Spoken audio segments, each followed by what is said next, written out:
Hi, we're in Marshall-Shadeland with Joe Brown. Joe, nice to meet you. Well, hi, how you doing? Glad Good. to be here. Glad you're here. Thank you. Tell me about yourself and your involvement in this community. Well, I'm a longtime community leader. I live right here, very close to where we're at this afternoon, and I've been involved with the Brightwood Civic Group and the other community groups here for many, many years, and very proud to be involved with them, very proud to be a member of this community and see how that we're moving forward and how we're constantly evolving here and not staying still and not progressing. So I feel very good that I've been involved, or very proud that I've been involved in things as like garden plantings, neighborhood cleanups, whatever it takes to make my community a better and safer place to live in. I'm also involved with the Brightwood Civic Group Public Safety Committee, which we look at all aspects of public safety, not just crime, but we look at all the aspects in this community from crime all the way up to things to do with quality of life concerns. Oh, yeah.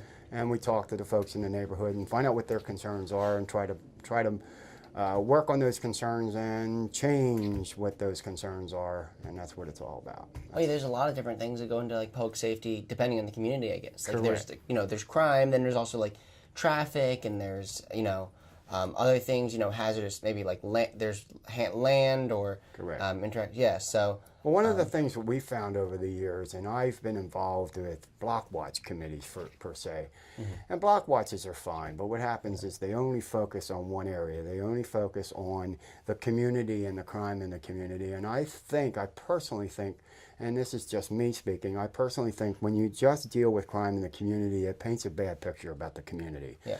All communities are going to have to deal with crime. That's a gimme. There's nothing we could do about that. Yeah. But there's other issues that you need to deal with that other than just crime in a community, because all communities are not bad. It's just they're great communities with a few bad eggs in them, and you have to deal with that. You have to find a way to coexist with folks that come in your neighborhood and feel as though they don't want to, they shouldn't abide by your rule. Yeah. So we look at all the issues, things that make people comfortable, things that have to do with putting your trash out too soon. It makes the neighborhood look wrong. And I've always been that way. Lighting, for instance. Yeah. Lighting not only deters crime, but it makes people feel a little safer, makes people want to take the walk down the street with their dog. They want to enjoy themselves. We have a small business district. It's growing, but we have a small business district, and I want to see it lit up. And we are working with the city of Pittsburgh, and people are working with this community to make sure it's lit up so folks can go down and enjoy an evening walking through our business district or whatever the case may be. We kind of pull in the sidewalks too soon. Yeah. Excuse me, we pull in the sidewalks too soon because once it gets dark, it gets dark. Yeah. So, and we live in a time when people want to feel more comfortable when they're out and about.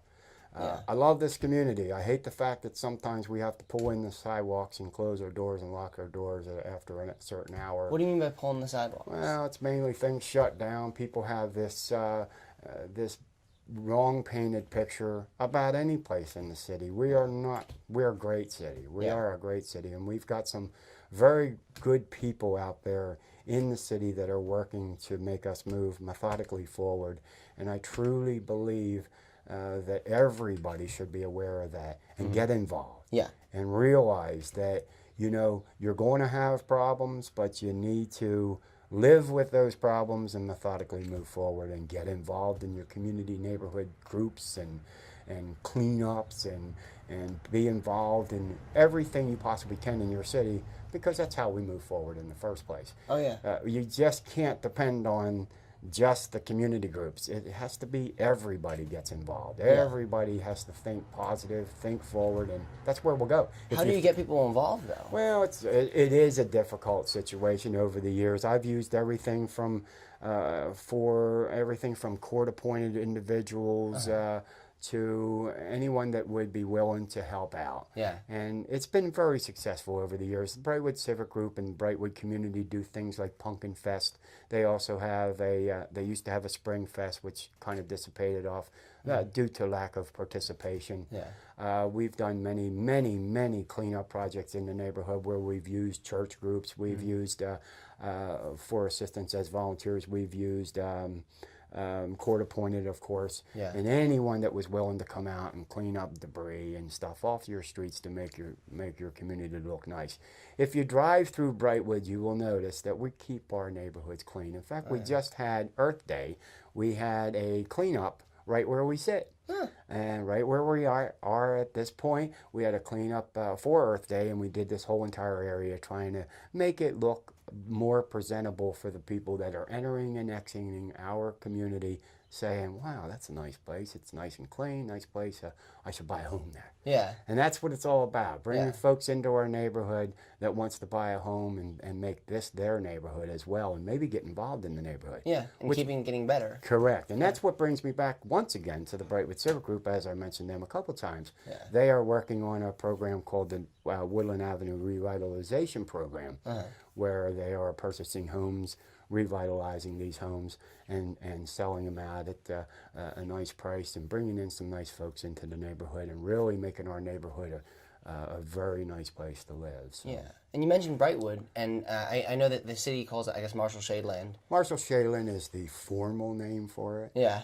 Brightwood actually is Brightwood Road and Woods Run Avenue. So if you put Brightwood and Bright and Woods Run together, it becomes Brightwood. Has a better sound. Oh, yeah. Has a better appeal. Yeah. And it makes you feel like you're in a place. You're in a place. You're in a home. Instead of just... Marshall-Shadeland is fine, but it's named after Mr. Marshall, Yeah. the person that founded the area. Yeah.